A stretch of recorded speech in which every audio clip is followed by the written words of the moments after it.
Queria convidar o pastor Jabes aqui. O pastor Jabes está com a incumbência Você vai voltar para cá? de ministrar a igreja hoje. Fiquem atentos.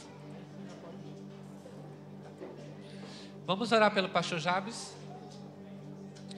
Pai, muito obrigado pela vida do pastor Jabes. Nós oramos, Deus, para que o Senhor o ajude nessa noite, para que ele fale, Deus, aquilo que está nas suas escrituras, que nos ensine, que o Senhor flua, Deus, através dele, que ele não tenha medo, que ele não deixe nenhuma reserva, que ele entregue tudo aquilo que o Senhor tem para essa noite, em nome de Jesus, amém.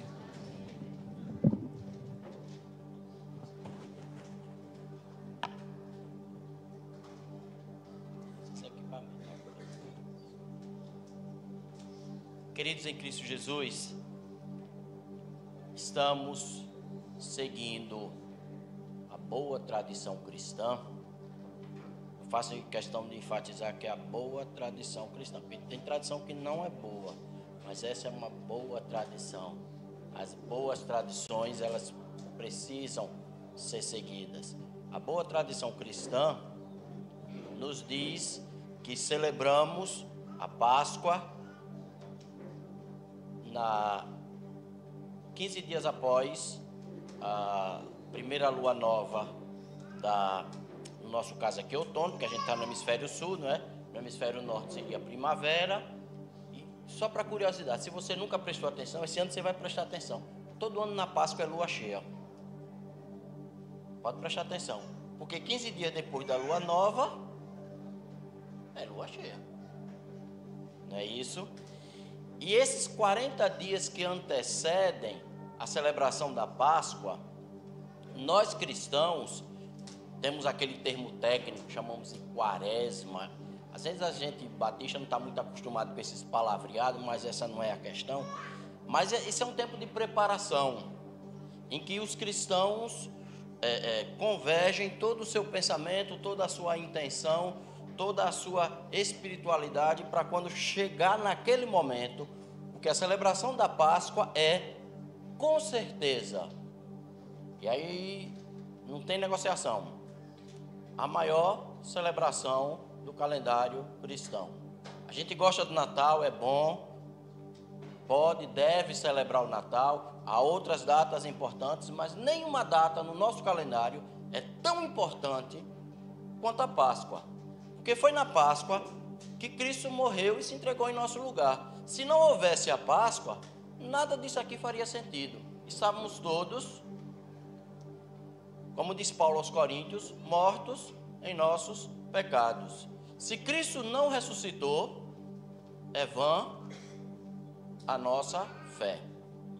Então, nesse período de caminhada, nós temos focado a nossa atenção, e o nosso pastor Sampaio tem trabalhado muito com isso, e quando ele me escalou para estar aqui hoje, ele disse: olha, vai na mesma linha. Eu digo: tá bom, nós vamos na mesma linha.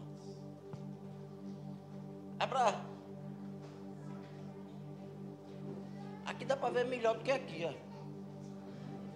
Não sei se vocês já prestaram atenção nisso. Abra sua Bíblia aí, por favor, no Evangelho de Lucas, capítulo 22, a partir do verso 39, vou seguir a mesma instrução dele. Já botou aí? Pastor Sampaio disse que não é para botar não, que é para vocês abrirem. Não é assim que ele faz todo domingo? Eu vou obedecer do jeito que ele instruiu.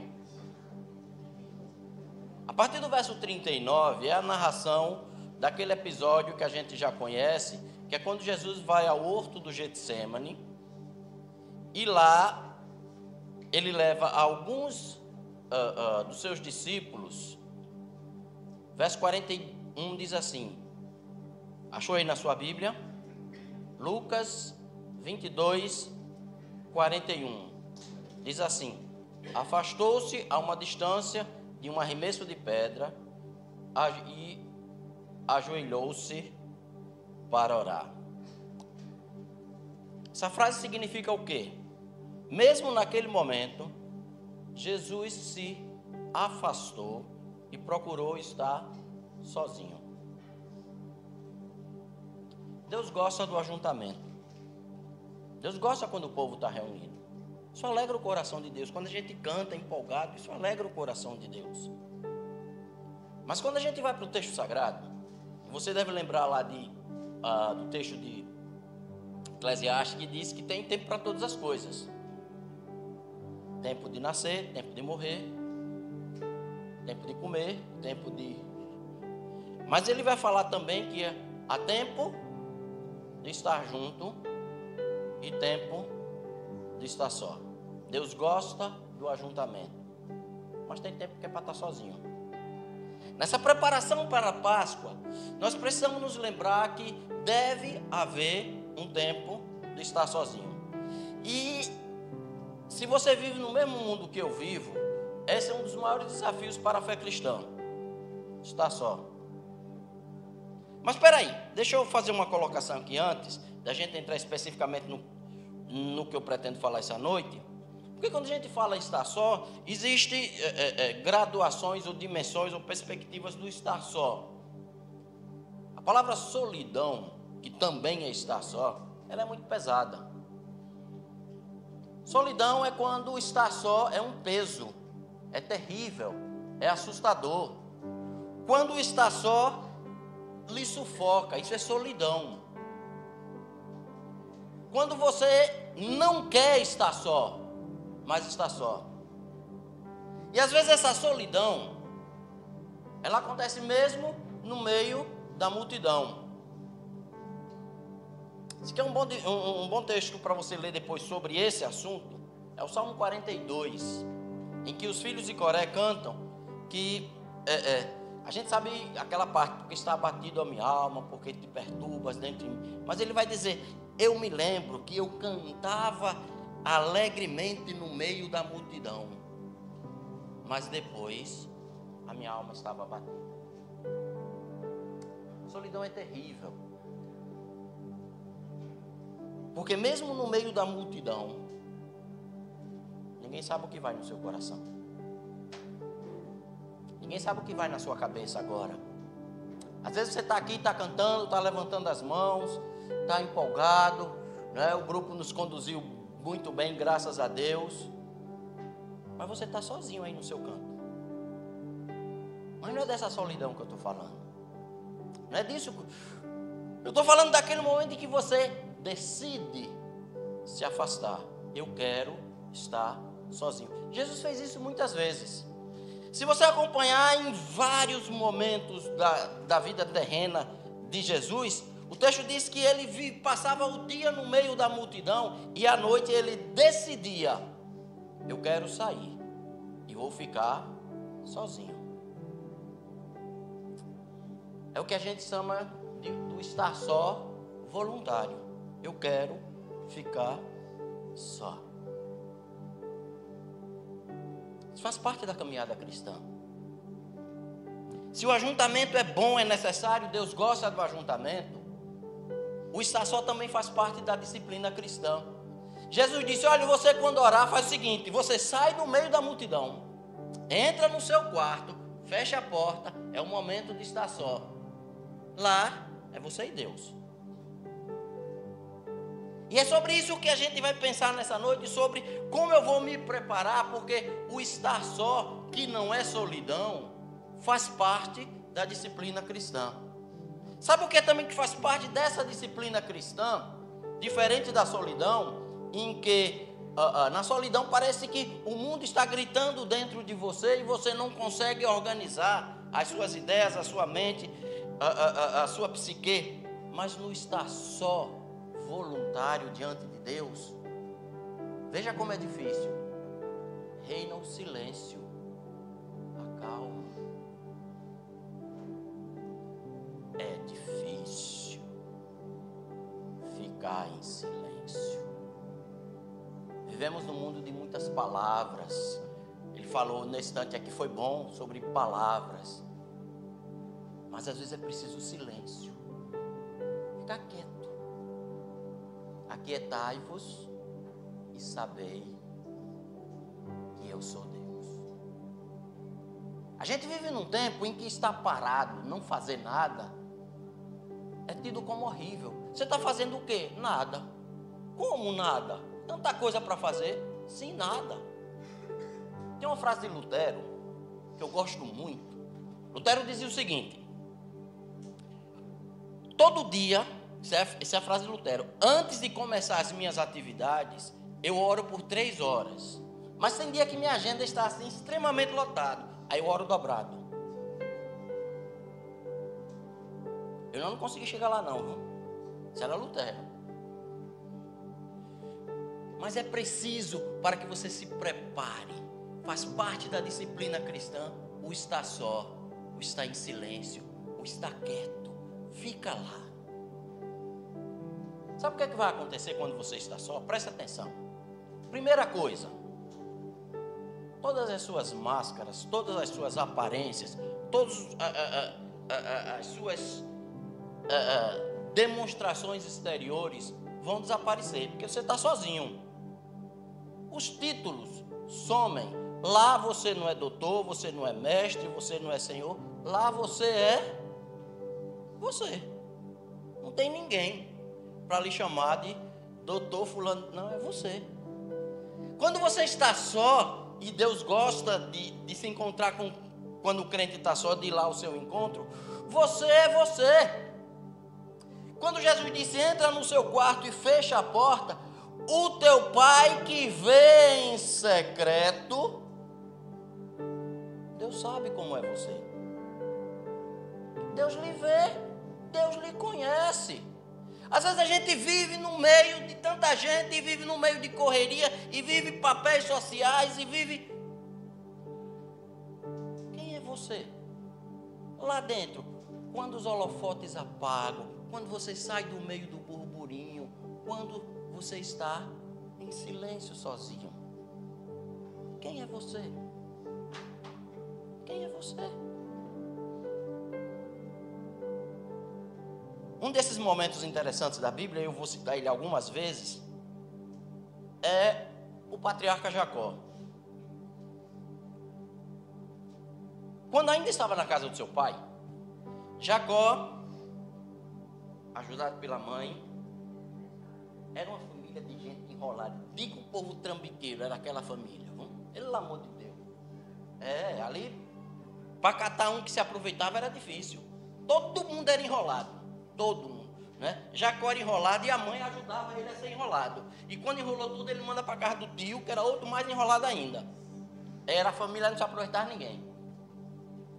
Mas naquela hora que o irmão Esaú foi buscar a caça, instruído pelo pai, Jacó chega disfarçado e o pai pergunta: olha, a voz é de Jacó, o pelo é de Esaú. Quem é você? Ele: eu sou Esaú. Mentira! Mais de 2 décadas depois, Jacó vem voltando para encontrar com seu irmão, que ele fugiu, porque senão o irmão ia bater nele, ia dar uma surra de verdade, né? E ele passa a família, passa as riquezas, passa tudo, e ele fica só. É o estar só voluntário. É quando ele diz: é agora, sou eu e eu, agora nós vamos ter que se ajeitar. E o mensageiro de Deus chega para aquele homem e pergunta a mesma pergunta que o pai fez lá 20 anos atrás: quem é você? Agora não tem. O pai já era cego, ele podia enganar. Deus, você não engana, é você. Quem é você? É claro que Deus sabe quem é você, Deus sabe de todas as coisas, mas Deus quer que você saiba quem é você. Quem é você? Para estar aqui. O filho pródigo, quando ele decide voltar, e ele toma essa decisão no momento que está só, e o estar só do filho pródigo é aquele momento no meio da porcaria, né? Ele estava comendo lavagem de porco, e ele decide voltar, e ele vem pelo caminho dizendo, ensaiando: pequei contra o céu, contra ti, já não sou digno de ser chamado teu filho, considera-me como um dos teus empregados. E ele vem ensaiando, e ele vem ensaiando, ele vem tirando todas as máscaras, toda a sua arrogância, ele vem se desnudando diante do Pai. E quando ele chega diante do Pai, ele diz: olha, fiz tudo errado, eu nem mereço estar aqui, mas eu quero estar aqui, eu preciso estar aqui.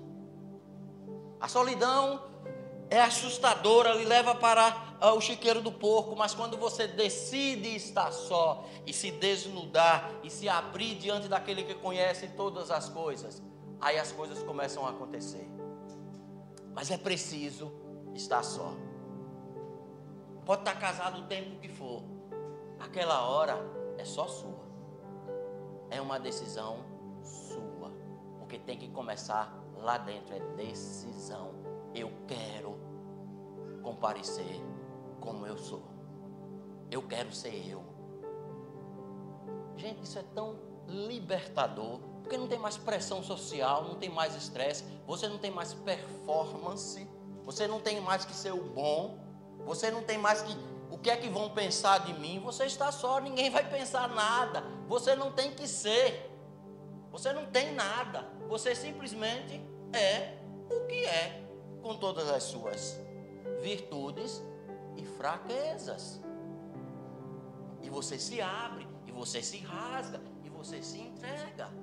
Enquanto você não decidir chegar diante de Deus sozinho, eu sou eu. Eu não sou quem eu pensei que eu era. Eu não sou o que as pessoas pensam que eu sou. Eu sou só esse filho pródigo que fui.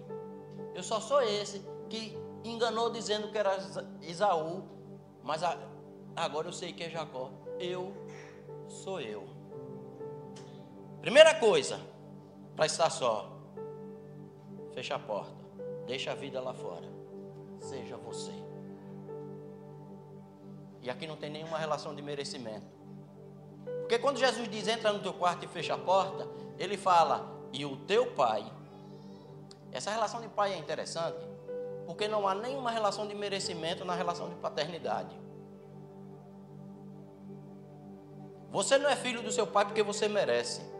Você é filho do seu pai porque você nasceu filho dele. Não é assim? Ah, mas eu sou um bom filho. Que bom, que legal que você é bom filho. E se você for um péssimo filho, deixou de ser filho, continua sendo filho do mesmo jeito. Então, quando Jesus disse, olha, entra no seu quarto, procure o seu momento de estar só com Ele, Ele está dizendo, olha, é o seu pai que está lá dentro, você vai lá porque você é filho dele, não interessa o que você fez, não interessa como chegou até aqui, não interessa as mágoas e cicatrizes, não interessa os traumas, as vergonhas pelas quais você passou, você chega com todo esse pacote e joga lá. Fui maltratado. Fizeram comigo o que eu não merecia. Eu não devia ter passado por aquilo. Isso está me machucando, isso está me doendo. Entra no quarto, um momento só, despeja lá. É nesse momento que vem a segunda questão, o segundo ponto. Quando você está só diante de Deus, você conhece Deus de uma maneira que só lá você vai conhecê-lo. E eu não tenho como lhe definir isso aí. É claro, lembra? O ajuntamento é bom, a gente tem experiências aqui, são valorosas, são enriquecedoras. Mas Deus mesmo, você só vai conhecer quando estiver só. Só quando estiver lá, é você e Ele. E olha que algumas vezes a gente anda muito aqui na congregação, na comunhão, na junção, e pensa que conhece Deus. Tem algumas passagens interessantes. Jesus, quando já está para partir para os seus discípulos, para a crucificação, já nessa caminhada, ele disse, olha, vem aquele texto, na casa do meu pai há muitas moradas, tal, não sei o quê. Senhor, mostra-nos o Pai. Eu acho que Jesus faz assim. Não é possível. 3 anos caminhando com vocês. E vocês ainda não entenderam que quem vê a mim vê o Pai. É tudo cabeção, pelo amor de Deus. Às vezes a gente anda no meio do povo e não entende. Pior que isso, para mim o caso mais estranho é Adão. Adão foi criado na perfeição e viveu no paraíso e tinha comunhão com Deus. Mas no dia que ele pecou, ele se escondeu e Deus vem ao encontro, porque Deus tem interesse no encontro, não é? Preste atenção, vou repetir para você não esquecer mais nunca. Deus tem interesse no encontro. Deus quer se encontrar com você. Sabia disso? E Deus vem ao encontro de Adão.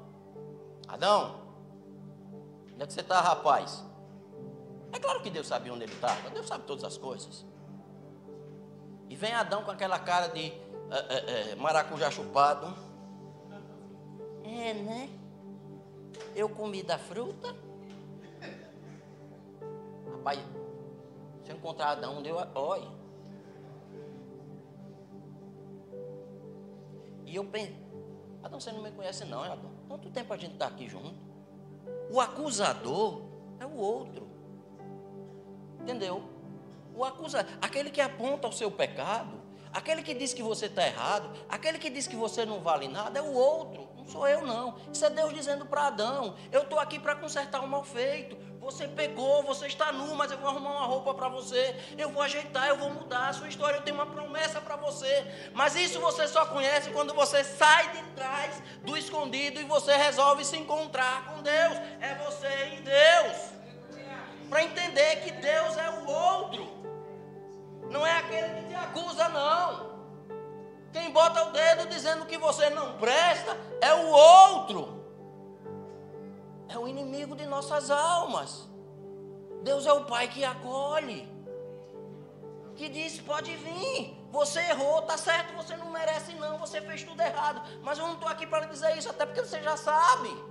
Eu estou aqui para lhe ajeitar, para arrumar a sua vida. Você só conhece Deus de verdade quando você tem um momento só e em silêncio. Esse negócio de em silêncio é tão forte. Conheço crente que é assim.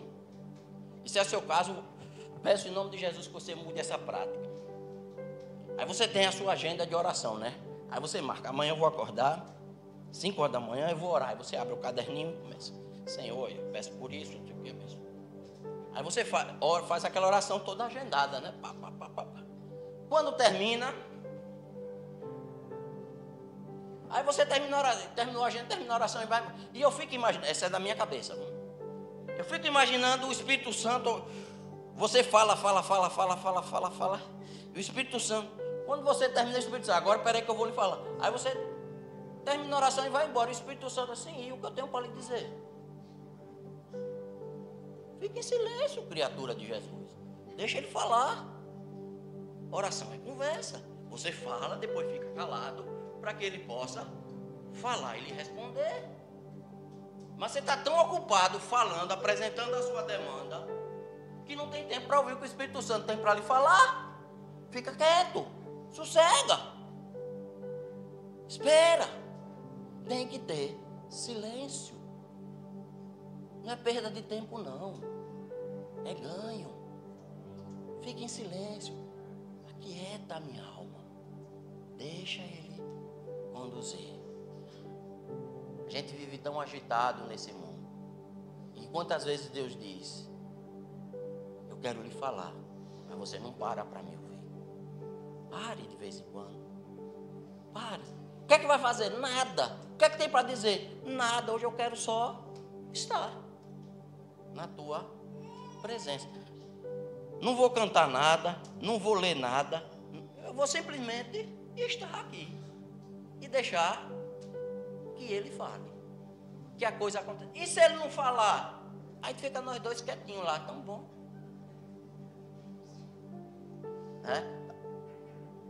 Se você nunca fez, vou lhe dizer, deitar numa rede no final da tarde, quietinho, caladinho, só os dois. Eita paixão, tem coisa melhor? Não precisa dizer nada, né? Agora você imagina com Deus. Às vezes não precisa dizer nada. Você não vai ouvir nada, não vai ter nenhuma voz sobrenatural lhe falando. você simplesmente vai estar sossegado na presença dele. E a sua alma agitada vai encontrar paz, vai encontrar tranquilidade. E você vai respirar fundo. É melhor um dia entre os átrios do que 1000 outros lá fora. É melhor 10 minutos na rede do que um dia todo lavando os pratos. Ou não? Mas você está tão ocupado que tem que lavar os pratos, que tem que cumprir as suas obrigações eclesiásticas, que tem que cumprir as suas obrigações religiosas, que não são ruins, que não são erradas, os pratos realmente precisam ser lavados, que não tem tempo de simplesmente curtir o momento, de estar junto, de ficar quieto na presença do amado. Eu quero estar aqui. Se ele vai lhe dizer alguma coisa, vai. Se ele não vai dizer, também não vai. Fica em silêncio. Esteja na presença. Só vocês dois lá. E a alma sossega. E você respira fundo. Como é bom. Como é bom. Mas sabe também mais o que acontece? Quando você decide estar em silêncio, sozinho. Estar só na presença de Deus. Deus lhe ajuda a resolver o estresse da vida. Lembra de Jacó? Que a partir do momento da experiência do vale de Jaboque, ele até muda de nome, ele já não é mais Jacó, ele agora é Israel, aquele que esteve diante de Deus e prevaleceu. Ele vinha morrendo de medo de encontrar seu irmão, porque era mais forte e mais poderoso.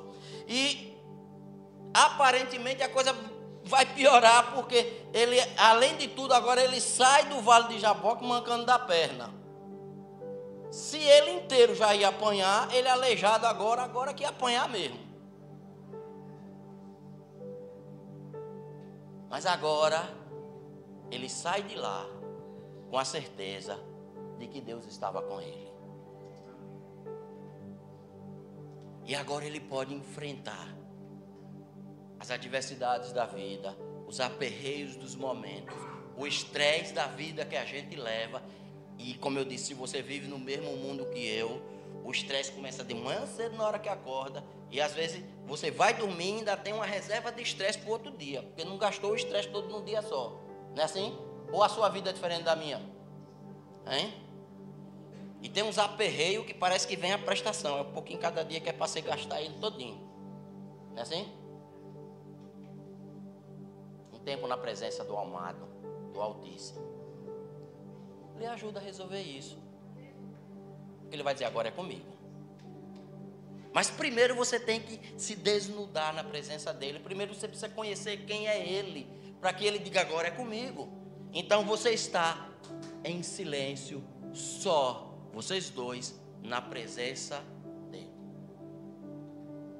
Josué, o grande líder que comandou o povo de Israel para a conquista da terra prometida, depois que ele passou o Jordão e ele montou o acampamento avistando Jericó, o texto diz que ele sai do meio da congregação. Essas coisas é sozinho.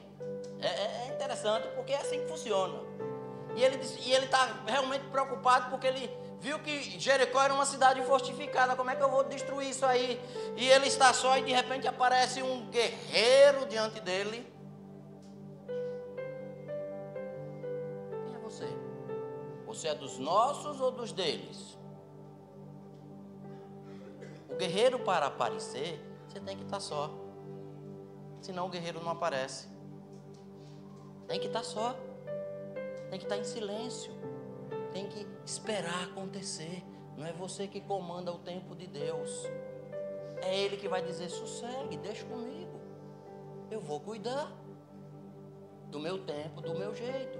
Por enquanto, Josué, fica quieto aí. E a instrução dada a Josué é daquelas bem ao gosto da Bíblia. Quando eu digo bem ao gosto da Bíblia, é bem sem pé nem cabeça. Veja, cidade fortificada. Pega os homens de Israel, manda os sacerdotes na frente com a arca e você arrudeia. 7 dias. Se você está se preparando para uma guerra, você só está cansando o seu exército, né? Não é não? No último dia, aí vai ser pior ainda. Aí você dá 7 voltas. Aí depois disso vai arrumar uma briga. Aí. Deixa comigo, Jesus. Se você fizer o que eu disser, a muralha cai. Quem disse isso foi o guerreiro que apareceu a Josué quando ele estava só. Coisas acontecem quando você está só. E é tão interessante que depois você vai dizer e o povo não vai acreditar. Não, que isso, pai? Oxe. Como você não tem como provar, porque você estava sozinho, ninguém viu, só quem viu foi você. Só quem o viu foi você. Então você vai dizer, tudo bem, para mim é suficiente. Mas tem que estar só. Para que você possa estar pronto para enfrentar o Calvário, como Jesus enfrentou. Lembra? A gente volta para o nosso texto original, no Getsemane. É na noite anterior ao Calvário. Ele vai para o horto com os discípulos e começa ali. O discípulo dá para dormir, né? Mas isso não é a nossa questão agora. Deixa os discípulos lá cochilando. E Jesus diz, fica aí que eu vou mais um pouquinho, porque essa hora é minha. Sou eu que vou enfrentar. Lembra da oração de Jesus? Ele se rasga, ele se abre. Senhor, meu Pai, fala sério. Estou morrendo de medo. Se der, me livre desse negócio, que o negócio está pesado. Primeira coisa, você tem que se abrir, seja honesto. Diga para Deus o que vai lá no... Ele sabe, mas ele gosta de conversar. Jesus disse, olha, não dá, está pesado, está duro, está difícil, não estou gostando, não era do jeito que eu queria, não foi do jeito que eu pensei. Abra o seu coração, se derrame, você e ele. Se quiser chorar, chore, se não quiser chorar também não precisa chorar. Se quiser ficar em pé, fique, se quiser ficar ajoelhado, fique. Faça do jeito que você quiser. Eu falei da rede, na presença de Deus tem uma melhor. Se você nunca fez, eu vou lhe dar uma sugestão. Vá escuro ainda para a praia e fica olhando o sol levantar lá dentro d'água. Parece que Deus está se levantando ao seu encontro. É bom demais. Aí você rasga, você se quebra, você se torna completamente transparente. Senhor, esse sou eu. Está aqui, olha. Está aqui. Aí Jesus disse, olha, está difícil, se possível passa. Mas Jesus vai realmente conhecer quem é Deus. A sua vontade é melhor que a minha. Eu lhe conheço. Faça a sua vontade. No final da história vai ser melhor. É claro, dizer isso é óbvio, mas serve de lição. Jesus, Deus Filho, conhecia o Deus Pai, mas serve de desafio para nós. Conheça o Deus com quem você se encontra. Que Ele é tão grande e tão majestoso. Não se escandaliza com o que eu vou dizer não, que Ele é diferente para cada um de nós. A maneira como Ele se manifesta para mim nunca será a maneira como Ele vai se manifestar para você. Porque nós somos diferentes, temos histórias diferentes. É o mesmo Deus com as mesmas características, com os mesmos atributos, mas é um Deus que tem relacionamentos diferenciados. E Ele vai lhe acolher. Quando Jesus disse, entra no seu quarto, Ele disse, o seu Pai, que lhe vê em secreto, Ele recompensará. Jesus sai do Getsemane. Sabe qual é exatamente a cena seguinte a isso? Judas, o traidor, dá um beijo nele e entrega Jesus para os soldados romanos e segue a história até a sua morte na cruz. E Jesus pôde enfrentar isso tudo, porque antes ele esteve só com o Pai. Queridos em Cristo Jesus, para você encarar a vida com tudo que ela tem, Antes você precisa estar só. Eu queria que você fechasse os seus olhos aí, baixasse suas cabeças. Não vou fazer um apelo, não vou pedir para vir aqui à frente, nem levantar as mãos, nada disso. Porque é estar só. É estar em silêncio. E eu quero lhe fazer uma pergunta que você vai responder para você com sinceridade de coração agora. Quando foi a última vez que você não fez nada? Simplesmente esteve ali, sozinho, calado, em silêncio com o Pai. Quando foi a última vez? Esqueceu a agenda? Esqueceu o estresse? Você tem agenda quando vai ter reunião com o seu chefe. Com Deus nem é assim não. É simplesmente estar lá. Quando foi a última vez que você se rasgou diante de Deus? Que você disse: olha Deus, eu sou assim. Esse sou eu. Olha Deus, essa mulher sou eu. Ferida, machucada, triste, assustada. Essa sou eu. E estou aqui. Quando foi a última vez? E nessa noite eu quero lhe desafiar em nome de Jesus. Reserva um tempo. Se precisar trocar o sono pelo estar com Deus, vai ser a melhor hora do dia. Você nem vai sentir falta daquele tempo que não dormiu.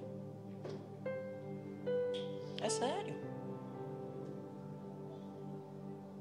Agora toma cuidado com o que você vai fazer, viu?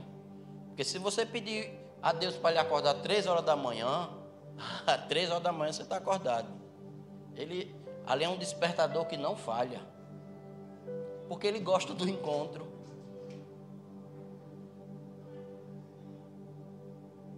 Reserve um tempo no seu dia, simplesmente para estar lá, na presença do Pai. Só para isso. Para você dizer tudo o que quer dizer. Para você vomitar tudo que lhe amargura por dentro. Todas as raivas, todos os traumas, toda a melancolia, tudo despeje lá. Despeje lá. Agora também não saia correndo não. Fique em silêncio. Você vai contemplar uma face de Deus que você nem imagina. Você nem é capaz de pensar. Clama a mim e responder-te-ei coisas grandes e maravilhosas que você nem imagina. Quando você despejar toda a sua alma, quando você se rasgar por inteiro, Ele vai se revelar para você de uma maneira bem própria. E você vai poder dizer: meu Deus, esse eu conheço agora. Baseado na palavra de Deus, eu posso lhe dizer, aí você vai enfrentar a vida. Aí a sua história vai ser mudada. Aí as vitórias começam a acontecer. Porque Ele é quem luta por nós. Eu vou fazer o seguinte. Eu vou ficar calado também um tempo. Porque eu quero que você, sozinho aí, não precisa se levantar, não precisa vir aqui na frente.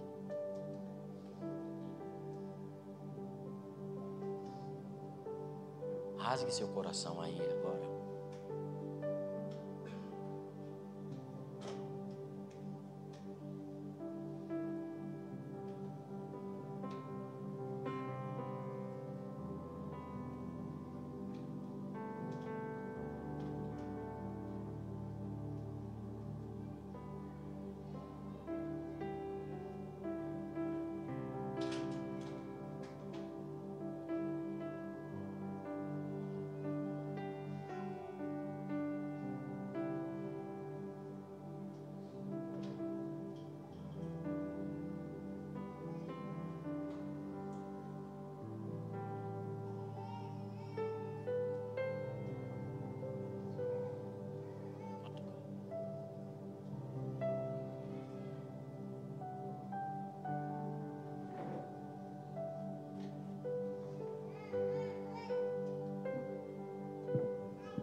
Você conhece Deus?